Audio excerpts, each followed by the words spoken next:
Thanks very much for joining us today. This is Michelle Savage with XBRL US, and we're here for our XBRL US webinar, a conversation with the Securities Exchange Commission. I'd just like to go through a few logistical points first before we get started and introduce our speakers.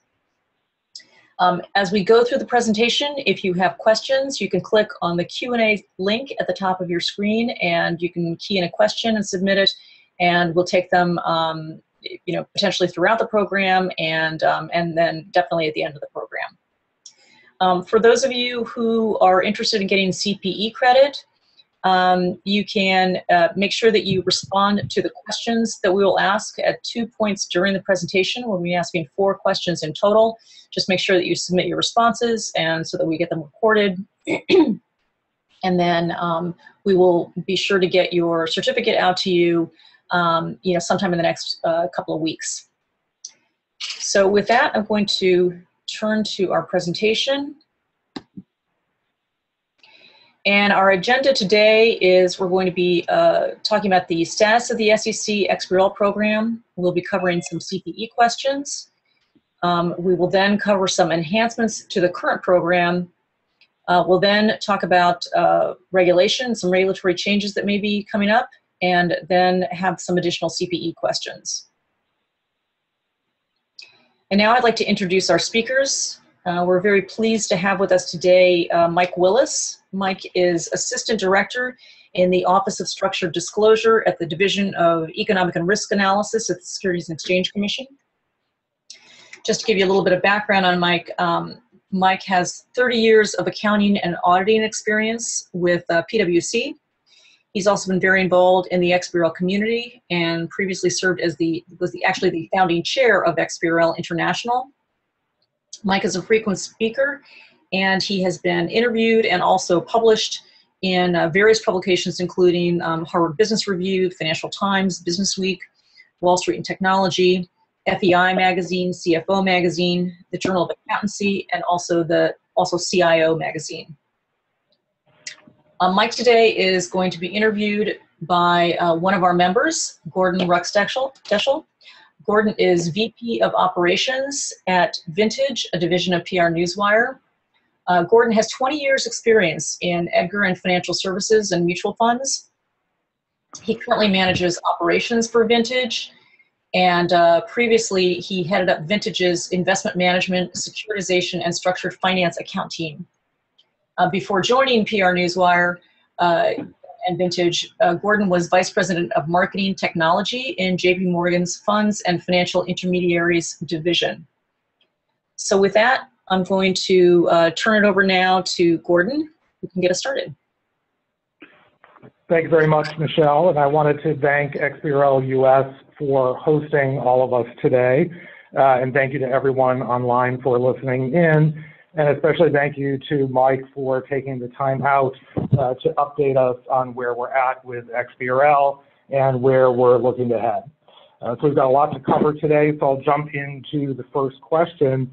And the SEC program has been live with XBRL since 2009. And at this point, most companies are quite familiar with how to file an XBRL. Do you think the program has met the goals originally intended? And if not, what steps are being taken to reach these goals? Gordon, great question. And Michelle, thank you for the kind introduction. Before I answer the question, Gordon, let me just get out of the way our standard disclaimer. The Securities and Exchange Commission, as a matter of policy, disclaims responsibility for any private publication or statement by any of its employees. The views expressed today are mine and do not necessarily reflect the views of the Commission or of my colleagues upon the staff of the Commission.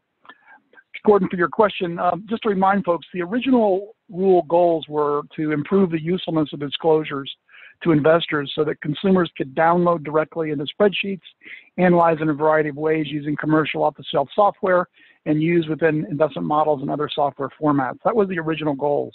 Now, based upon the increasing range of XBRL data vendors, the use in the market and also within the Commission, I'd say, being kind of aggressive, that we've met those preliminary goals. However, there's a lot more to do in the work around data quality to enhance reuse in a more significant way.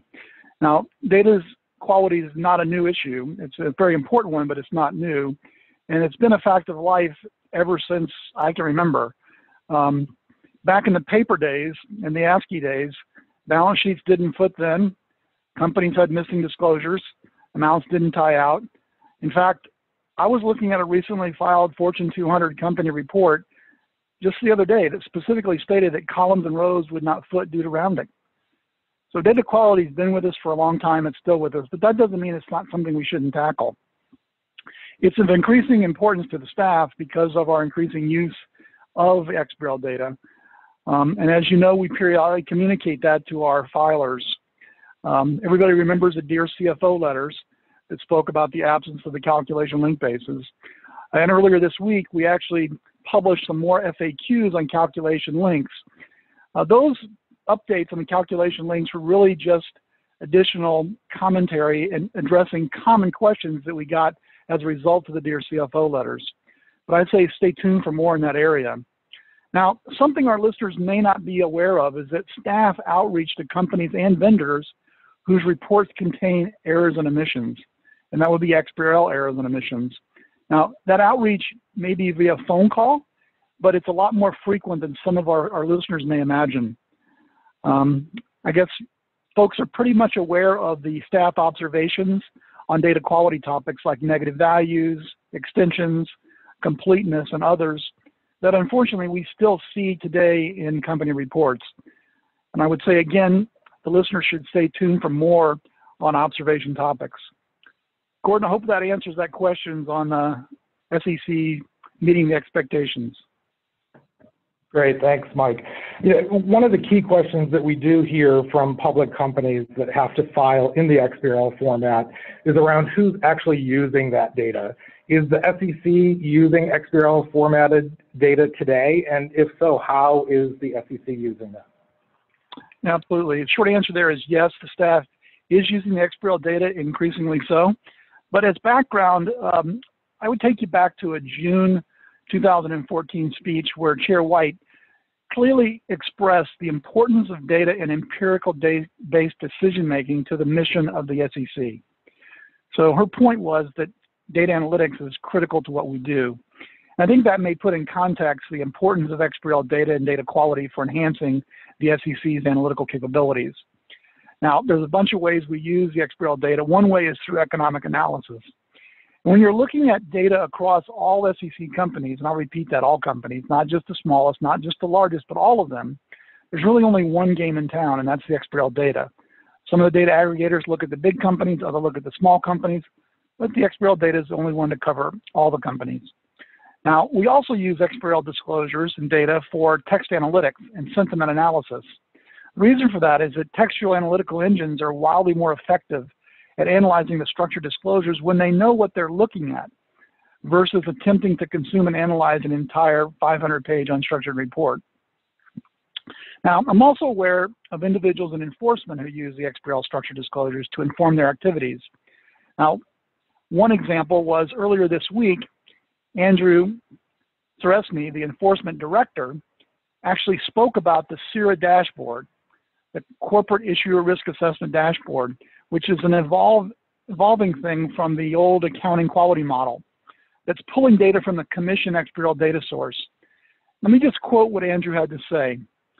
CIRA provides us with a comprehensive overview of the financial reporting environment of Commission registrants and assists our staff in detecting anomalous patterns in financial statements that may warrant additional inquiry. CIRA's multiple dashboards enable the staff to compare a specific company to its peers in order to detect abnormal relative results, focus on particular financial reporting anomalies, and generate lists of companies that meet the criteria for further analysis. And because this is a homegrown tool, we can customize the tool as needed, setting and refining different breakpoints, drilling down on particular corporate events. Now, Andrew made those comments on Monday of this week at the Directors Forum out in San Diego. Our analytical dashboards and applications use a variety of sources, including XBRL, but they paint a clear and complete picture. That's why we use the XBRL data. These analytical platforms have evolving features and capabilities, and we continue to find new ways to leverage XBRL structured disclosures, but mainly by listening to the needs of the staff inside the Commission. And they tell us what they want, and we provide it to them. Now, finally, we routinely meet with the market representatives from various data aggregators who comment that they are interested in companies resolving data quality issues so they can increase their use of XBRL disclosures within their data feeds. That feedback reflects both, one, market demand, and two, interest in improving data quality. So I think that's some pretty good evidence of how the SEC is using the XBRL data. Thanks, Mike. You know, it's a good segue to our next question, which relates to external usage, so outside of the SEC. We actually had a question come in based on your prior comments. If downloading data in comparison for investors was the purpose of XBRL implementations, then extensions actually hinder comparability. So has XBRL really achieved its true purpose?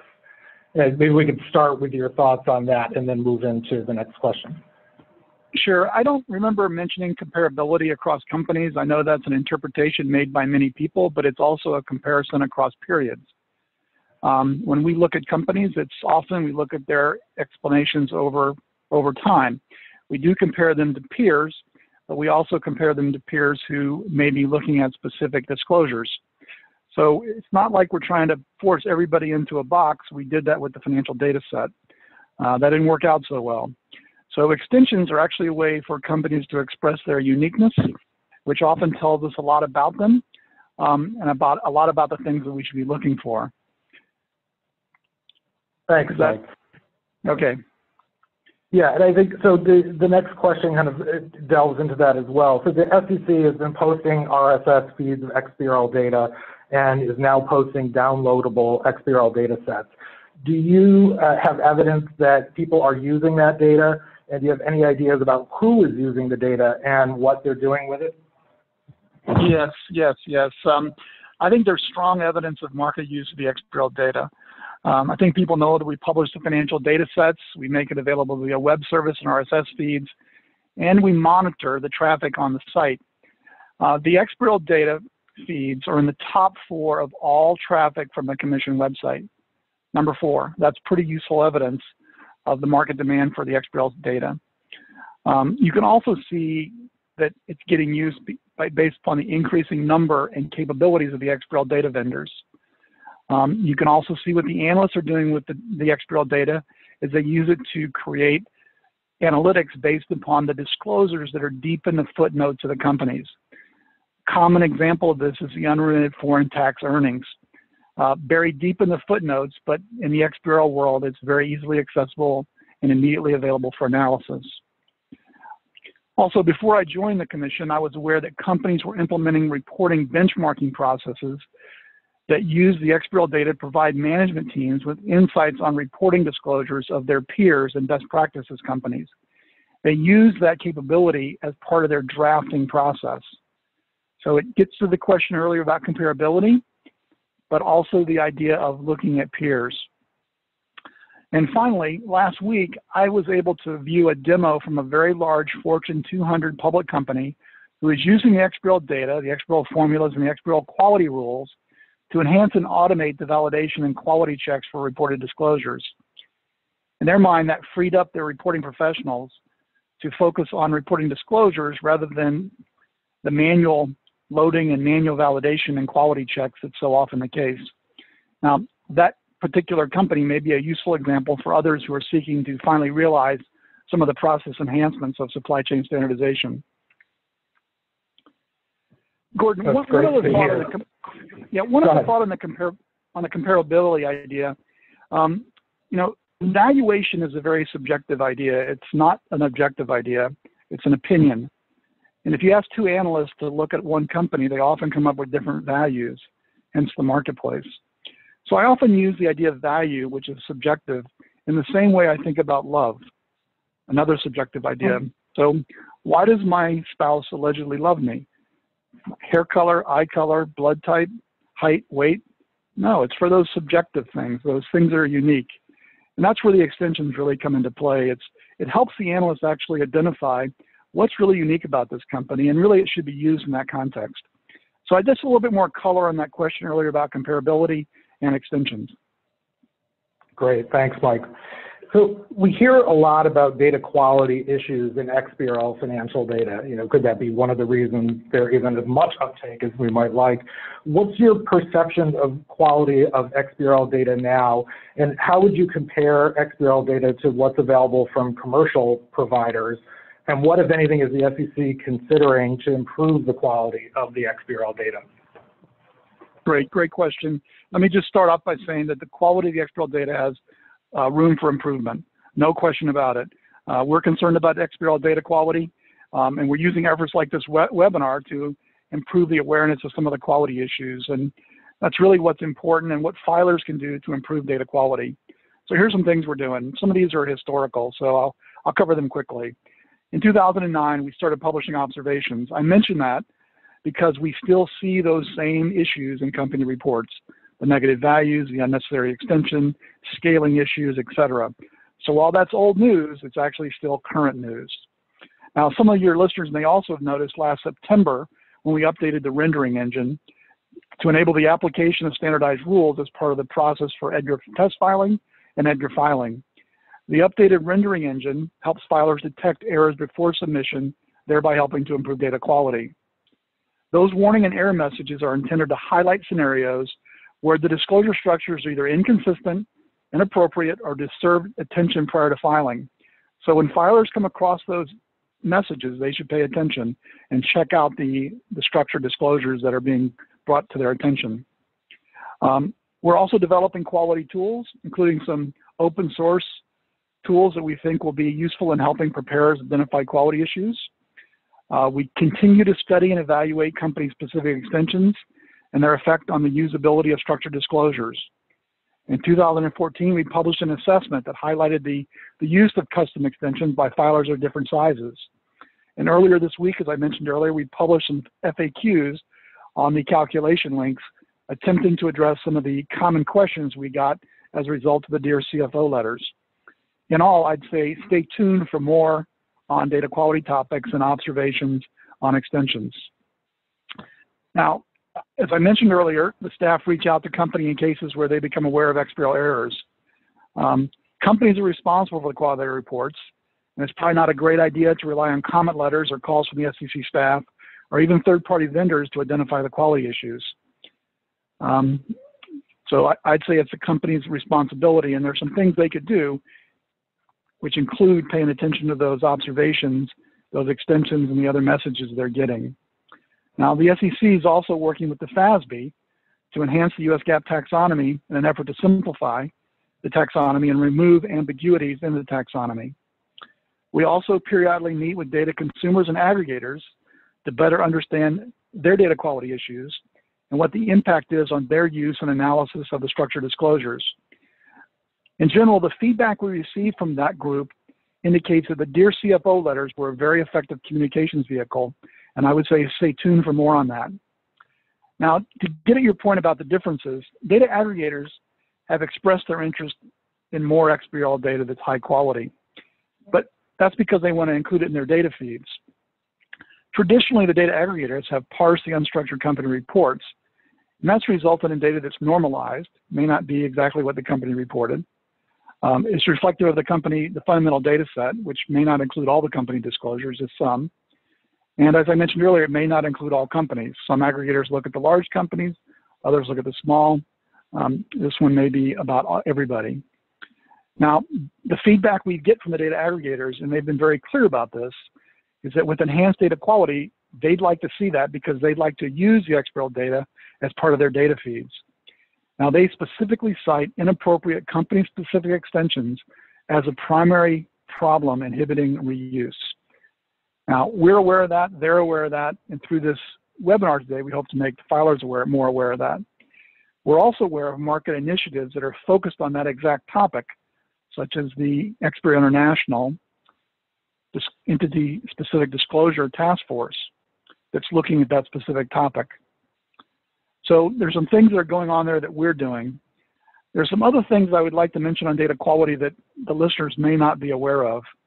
One is what the market's doing with the XBRL data. I'm aware of vendors that are parsing the real-time XBRL data feeds and dynamically publishing articles based upon the company structured disclosures. Now, it depends on how you look at it, but some of those articles are either humorous or misleading or both when the robots produce stories based upon poor quality data, scaling factors, negative values, etc. On a personal level, when I first started the commission, one of my first tasks was to prepare a market level analysis for one of the senior officers in another division. About 5 minutes after I sent the analysis, and I used the XBRL data to do it, an email came back to me with a question: is this number correct? So I picked up the phone, I called him, I said, hey, that number is exactly what the company reported, and of course it cannot possibly be correct, but that's what they reported. So the blunt insight here is, with increasing use comes increasing awareness of errors. Now, that said, we welcome any feedback from all the filers, analysts, investors, data aggregators. So if you have ideas on what else we could be doing around data quality, let us know. Thanks, Mike. And on the topic of quality, how does the SEC measure XBRL data quality? Increasingly more often. And in fact, we've recently hired staff who are focused on that exact topic. Now, in a more quantitative way, I'd like to have the readers and the filers think about this as sort of a hurdles idea. The first and most basic quality hurdle is, of course, complying with the SEC rules and regulations. But when we think about quality, simply complying with the regulatory rules may not be enough. There may be some additional considerations. So as you think about quality, it may be useful for filers to think about how quality is measured in terms of how the consumers think about it, just like any other product. But in this case, the consumers aren't people, they're machines. So what are the machines thinking about XBRL quality? Well, here's some ideas. Is it reusable? Can it be automatically reused? Does it comply with the specification? If it does, it gets filed. If it doesn't, EDGAR rejects filings that don't comply with the specification. That's a pretty low-level hurdle. Another one, is it complete? Does it include all the required files? Again, a pretty low-level hurdle. Turns out, though, we observe some XBRL filings that do not include all the disclosures. They're simply incomplete. They're missing a file or even missing the report itself. Another one, is it consistent? Do the values add up? Are the dates outside the reporting period? Are the values consistent with what's expected? I saw one the other day where the earnings per share was a 9-digit value.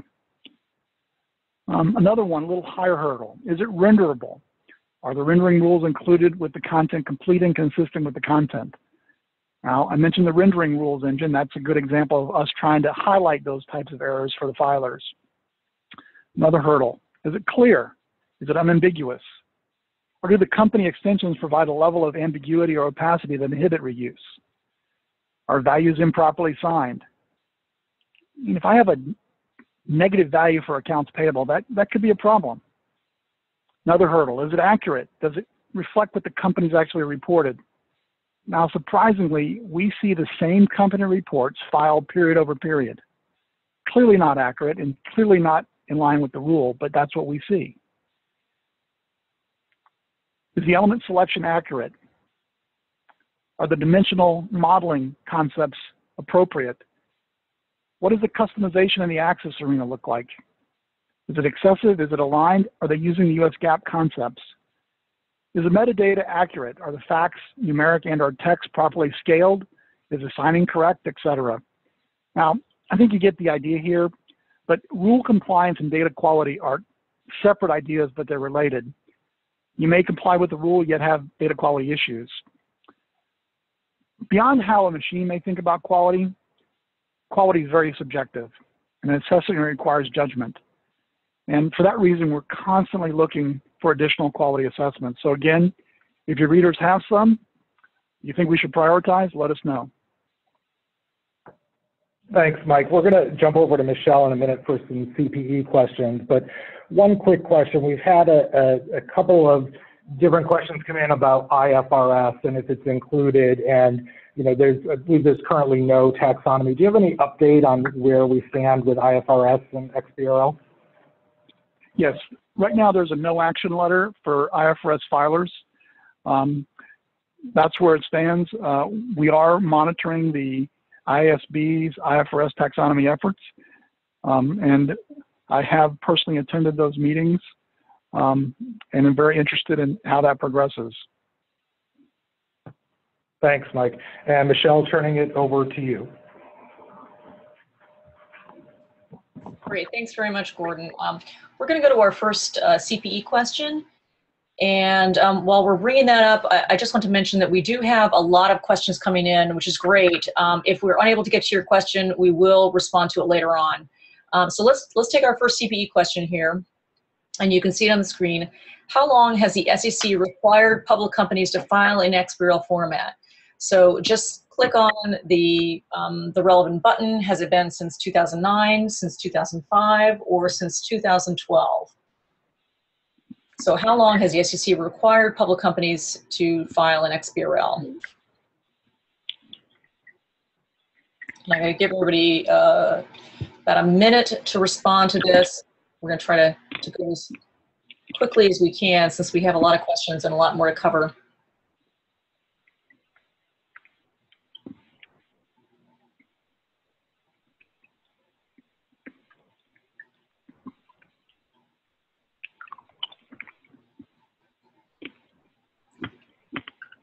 Okay, so why don't we go ahead and close that poll, and we'll go to our second poll question. Okay, so here's the question. The SEC makes XBRL formatted public company data available to the public through which of the following? Through RSS feeds and downloadable data sets, through RSS feeds, downloadable data sets, and individual company filings, or through individual company filings. So again, just click on the button that you think best responds to that question to record your vote.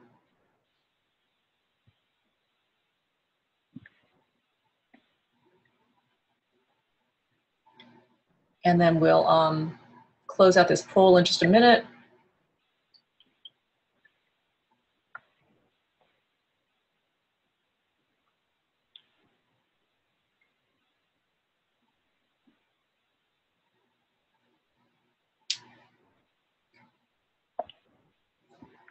Okay, so I think we'll go ahead and close that poll. And I'm going to put myself on mute and turn it back over to Gordon again. Thanks, Michelle. So moving on to our next question, Mike, you were talking earlier about when filings were in ASCII and financials weren't footing, and it made me think about another filing that's out there, the 13F, the Institutional Investment Manager quarterly filings. Those used to be mandated to be in ASCII and then moved to XML. And when they were in ASCII, there were certain parameters that had to be met. The document had to fit within a certain number of characters, but there wasn't anything else being validated. So with that transition to XML, we saw a significant improvement in the quality of those filings. Is that something you would typically see or expect to see with structured data standards? Absolutely. When you structure the disclosures, you enable the application of standardized validation and quality rules. So definitely the case. The 13F is a highly structured form. Extensions aren't allowed. And therefore, objective quality assessments can be very effective in improving data quality. I keep using the word objective and subjective, so let me just explain that quickly. Standardized rules enable computers to detect quality errors. Those are objective, meaning that a computer can determine the issue. An example would be the values don't add up. The values are inconsistent. They're not what's expected. That's the earnings per share with 9 digits. An unambiguous value is improperly signed. That's the negative value for accounts payable. Dates are outside the reporting period. Those are objective errors. Now, standardized rules executed by computers have more difficulty detecting quality errors that are subjective, meaning that a computer may be able to identify the issue, but it may require additional human judgment to confirm the issue. That might be negative values for ambiguous things like net income. It may be the appropriateness of a company-specific extension. Computer can tell us, here's an extension, but it can't tell us if it's appropriate or not. Scaling errors are another example of a subjective type error. Easy to identify. We've got a scaling thing. We don't know if it's right or not. Could be reported in millions or hundreds of millions, but a human has to look at it. So there's two ideas here. We need to be careful about how we think about the computer's ability to identify all types of errors. because again, some of them require humans to take a look at. Thanks, Rick. So essentially, us humans are still needed, at least at this point in time. Absolutely. So, yeah, moving along to a hot topic that we know a lot of people have been thinking about, and that's Inline XBRL. And Inline XBRL is a technology that's used extensively outside the U.S. to allow filers to submit a single document that combines the XBRL with the HTML. SEC Chair Mary Jo White and several other commissioners have made comments about the SEC considering Inline XBRL for public companies. Can you tell us what's being considered and how this might benefit public companies and data consumers? I can tell you what's been publicly disclosed, and the chair has been pretty clear that the staff's working on this, and we believe that will help improve the quality of the structured disclosures and ease filer burden and facilitate additional staff review. So I think that's what's been covered. How it does that would be, enabling one filing versus two, thereby reducing the duplication of effort. The inline viewers can be, viewed through a standard browser. And then a third one is that Inline provides a presentation layer for representation of analytical concepts. I just want to spend a minute talking about that because I think that's actually very meaningful to any accountant, any CPA. I'll use an analogy here. Cell phones are amazing. They allow us to do things we never dreamed about 20 years ago, but they can be very distracting when driving. For many reporting professionals and analysts today, they're in substance texting while driving. They're supposed to be focused on the company report, the road, but they're distracted by all these really cool analytical tools that represent disclosures and highlight anomalies and identify potential errors and risk. Those tools are great, but they distract or take away from the focus of the company disclosures. Inline provides a method for representing analytical ideas directly on top of the company report. You might think about it as a heads-up display. Now, that inline heads-up display can be used to represent all those analytical ideas, disclosures that are anomalies, analytical outcomes directed towards report validations, tell you when things don't add up or don't agree. They can identify risk assessments. They can tell you maybe where you have disclosures that are missing, almost like an automated disclosure checklist. They can identify potential disclosure quality issues. They can provide linkages from specific disclosures to the FASB standards, the SEC regulations, or even company policies. Maybe subject matter experts are training on the topic. Also give you linkages to your closest food and beverage establishments. You get the idea. Think that Inline can provide a way to enhance quality by making it a lot easier to see some of the issues, while at the same time reducing the cost through the elimination of the duplicate filing effort. Thanks, Mike. Another question that we hear frequently is, what about assurance? Does the SEC have any programs underway or under consideration regarding assurance on XBRL disclosures? Gordon, I think this is a great question. One of the first things I learned when I started back in July at the commission is if you want to really get into trouble, just front run the commission. Go out and talk about what they're going to do or something they might do or something they're considering before they do any of that. So I think this is a great question. It's not one I'm able to address at this time. Now that said, I am aware of other regulators in other countries who have mandated XBRL and also have mandated assurance on the XBRL reports. The Dutch SBR program is a good example of that. So if any of our listeners are wondering about what assurance and XBRL looks like, they might want to check on their Dutch subsidiaries. Sorry, I couldn't tell you more on that one. Great, that's understood. Thanks, Mike. Next question. XBRL US analyzed recent 10K reports for about 500 companies and found that 54% of the elements reported had already been reported in previous filings. And it seems like a lot of unnecessary work for preparers. And filing in XBRL means that previously filed data is easily retrievable. Should companies be required to continue duplicating the work that they've done previously, or is this an opportunity to eliminate that duplication and reduce disclosure burden on public companies by only requiring them to file data each quarter that hasn't yet been filed? Short answer to the question is yes, absolutely can be. It is a great opportunity, and I think I would ask for any of the filers interested in realizing that to take a moment and look at some of the programs and efforts that you have the opportunity to comment on. So the Disclosure Effectiveness Project is specifically targeting disclosure duplication as a method of simplifying disclosures and making them more effective. Also, the EDGAR Modernization Program is looking at methods of reducing burden while enhancing reusability.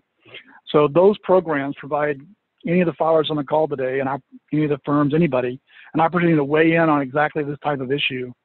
And I would encourage them to share their thoughts and ideas with the Commission through those programs and other outreach in this area. So I think it's a great opportunity, and one that all the filers should take the opportunity to weigh in on.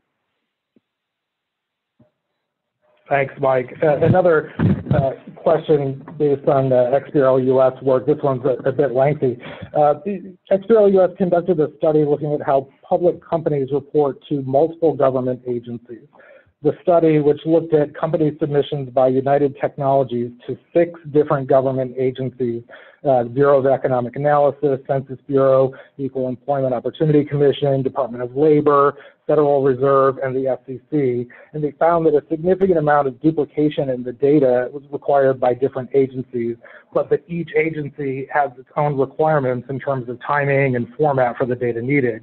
United Technologies estimated that the reporting for just these 6 agencies required 12,000 man-hours of labor each year, the equivalent of hiring 6.8 full-time employees.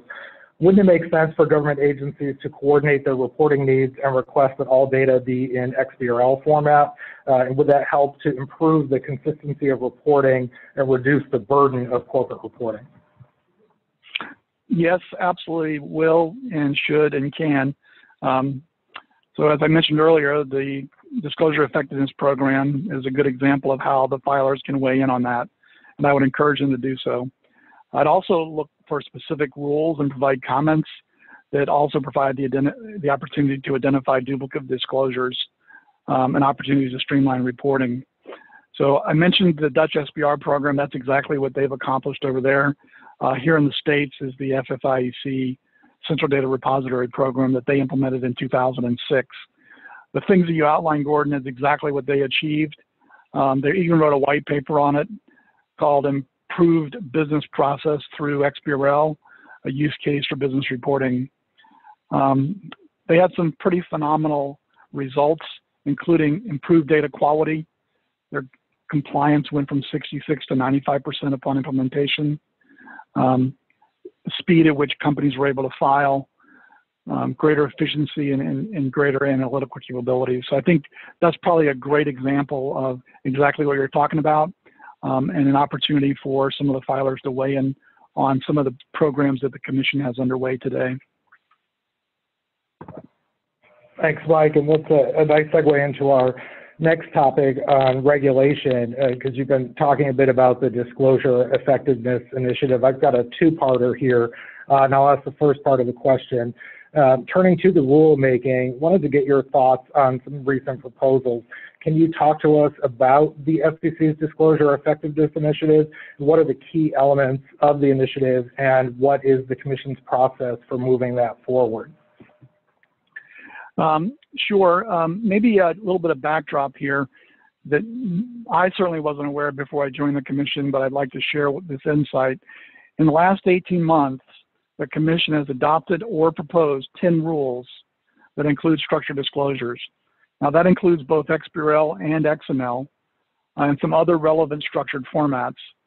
And I think that's reasonably clear evidence of accelerating momentum around structuring the information and the disclosures.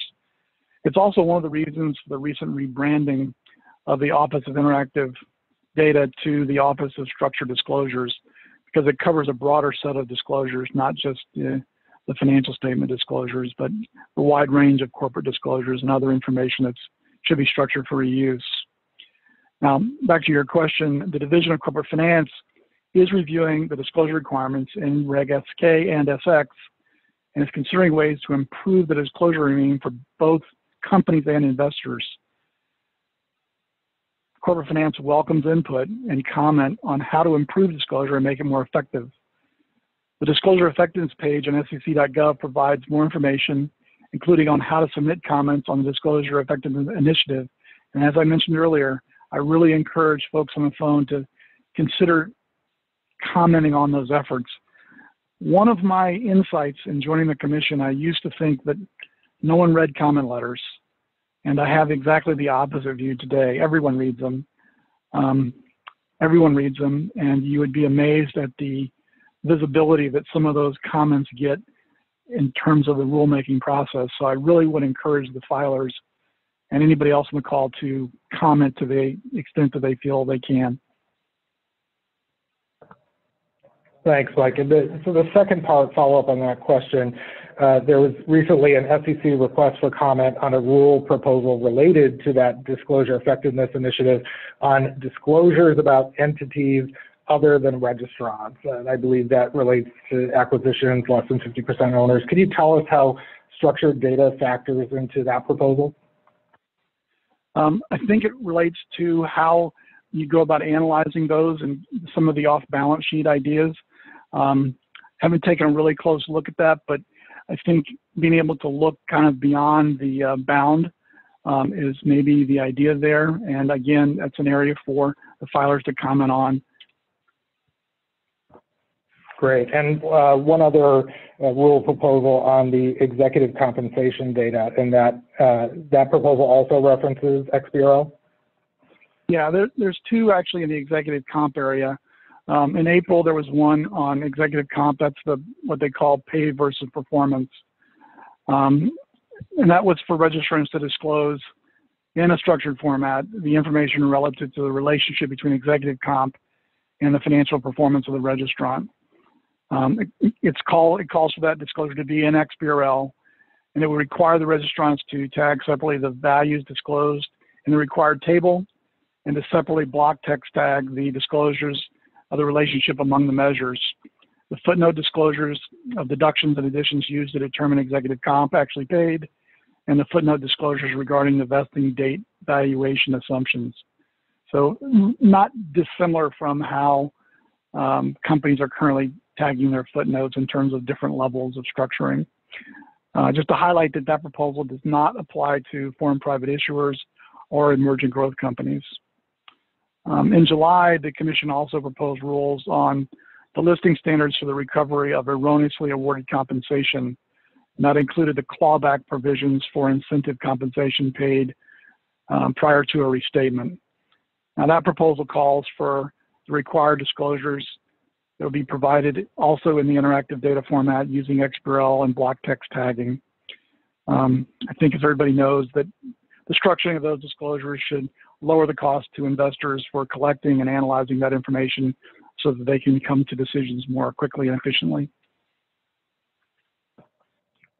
Thanks, Mike. And there's another rule out there, but not on the XBRL side, concerning disclosures by investment management companies that would require structured data, but in XML rather than XBRL. And we've seen that, 13Fs are also XML. I believe there's a rule out there for asset-backed securities that will require loan level detail in XML as well. So you could talk a bit about what drives that difference between going with XML and XBRL, given that they're both structured data? Sure. The investment management proposal that was issued back in May, the goal there was to improve the quality and access to information about fund investments and advisors, and provide that information for the SEC to monitor in the asset management industry. So those proposals are really around what they call the import form and the INSIN form. It's census type information in the XML format. That was sort of before my time, Gordon, but I do sense that the more tabular in nature, you almost get into the, I'll call it XBRL Global Ledger type data. The XBRL Global Ledger idea is a lot more like XML than you would think as sort of the XBRL for external reporting. So I think if you could think about information as a pyramid, with at the top having very summary level stuff, as you sort of move further down that pyramid, you might move away from the summary information into other formats, XML.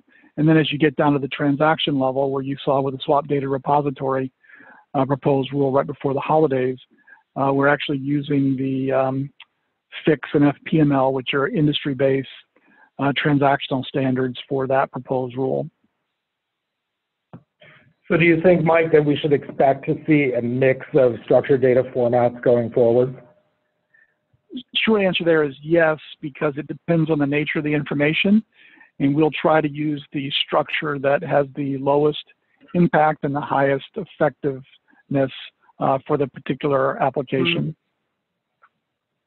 Great, thanks very much. And at this point, we want to turn back to Michelle for some more CPE questions.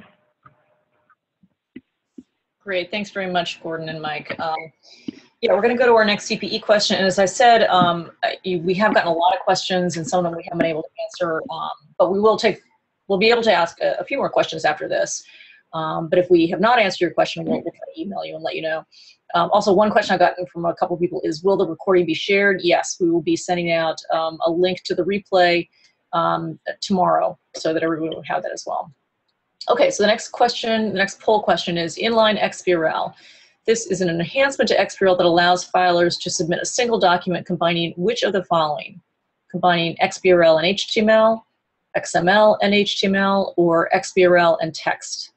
So please click on the answer that you think is most appropriate and record your vote.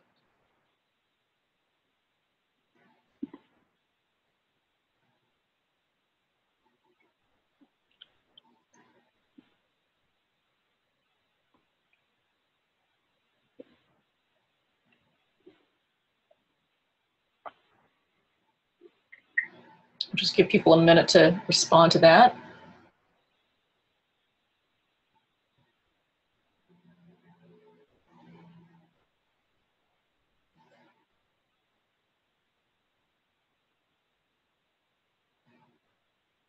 Okay, we're going to bring up our next poll now. Okay, and the question is, what % of facts reported by public companies have already been reported in previous filings according to a study conducted by XBRL US? Is it none, 54%, or 95%? So please click on the response and so we can record your vote.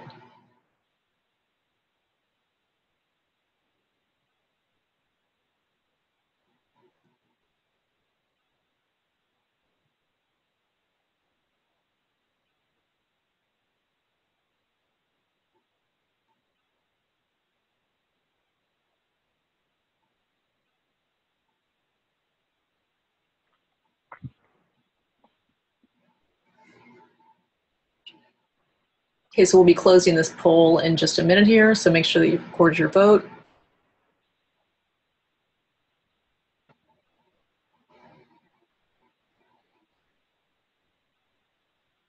Okay, I think we're ready to move on. Great, thanks, Michelle. Just looking at a couple of the other questions that have come in. Mike, we talked before briefly about iXBRL, and I understand that we don't have a lot of information right now, but to the extent that you can answer, is there any expected time frame? And if it does come down the line, would you expect it to be the standard proposal, comment period, final rule? And do you think that there would be a phasing period like there was with standard XBRL? So I know it will follow the standard rule making process, and that's all I know. So I don't have any other information on it other than I know we'll follow the normal rulemaking process on Inline. Great. And just looking at one of the other questions. So a question that came in order to enhance comparability, has the SEC considered making available accounting trends and techniques, examples that could be reviewed by filers to see what other filers are doing and what is considered good, quote unquote, disclosure? Probably just like everybody experienced back in elementary school, we've done a better job of marking answers that are wrong rather than showing everybody the Class A answer sheet. So I do think we have done a good job of highlighting a lot of the wrong answers, but we do have opportunities to highlight some of the good answers. I think that you may see some of those kind of things going forward as we're looking at how to enhance data quality, and that certainly makes a lot of sense. Thanks. And one last question before we move on to closing. Is there a plan to align with the Financial Transparency Act? And it's sort of a two-parter. And is the SEC planning to bring all reporting forms under XBRL? Not to my knowledge. And, you know, I think it depends on the nature of the information as to how you would structure it. So I think the short answer to that question is probably not. To the extent that it's accounting information or related to accounting information, I could see why that might be more likely to be XBRL, but some of the rules of late have been more transactional in nature, and those may be using, as I mentioned earlier, transactional standards. Well, thanks, Mike, and thank you for being with us this afternoon. And again, thank you to Michelle and XBRL US. We wanted to take last few minutes to have some closing thoughts and comments from Mike. And if we didn't get a chance to get to your question, we will be able to follow up after the session. Thank you. Sure. Gordon, thanks. I appreciate the opportunity and just to share a few closing thoughts. And I think it relates back to that last question about, you know, what's the SEC going to do with XBRL? And I would say that my perception, you know, I've been here 6 months, so what do I know? But my perception is that the Commission is very committed to the idea of structured disclosure. I previously mentioned that there's been 10 rules in the last 18 months proposed or adopted. That's pretty significant and an indication of clear momentum. And those are the ones that are public, so I would say stay tuned for more. When I came here, I was under the impression I was going to be answering the why question. You know, why do we need to structure the information? Why do we need to use XBRL? That's not the question I'm answering. I'm answering how. How do we do this? How do we leverage XBRL? How do we make this more effective for analytics? So the attitude is very much engaged in terms of enhancing analytical capabilities, and structuring the data and the disclosures is clearly in line with that idea. I guess the word on the street, as I mentioned earlier, was that, you know, the SEC is not using XBRL data. Not the case, as I mentioned earlier. And frankly, I'm stunned at the level of use inside the Commission. You know, DERA, enforcement, and others across the Commission. I think everybody's aware that we just renewed the XBRL contract with one of the vendors a few months ago, and so that made some news. And that platform is being used around the Commission, as are others that we've developed internally. I'd say the people here also recognize that data quality is an important issue. I gave the example of me personally with a senior officer, and that's a good example that, you know, they came to me because they knew that they needed a market level answer, and they got it because we use the XBRL data. They recognize that, but they also recognize that there's some data quality issues there. I would say that many of these quality issues relate to things we've been talking about for a long time: negative values, scaling, missing or incorrect disclosures. Some people don't even file the reports. It's really pretty shocking. And of course, the one that was mentioned earlier was the idea of extensions. So just to repeat, there's a lot of inappropriate extensions in a lot of ways, but there's also the idea of, you know, how do we address these extensions and make them more reusable for analysts and data aggregators and investors in the marketplace. And that's why I think we're very interested in some of the market activities there around entity-specific disclosures and trying to find a way to address that on a more systemic basis.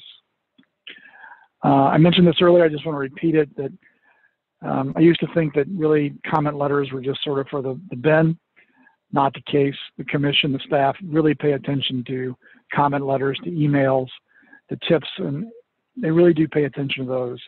They carry significant weight, and I'd really encourage the listeners today to make their opinions known, share their thoughts, and to let people know what they're thinking.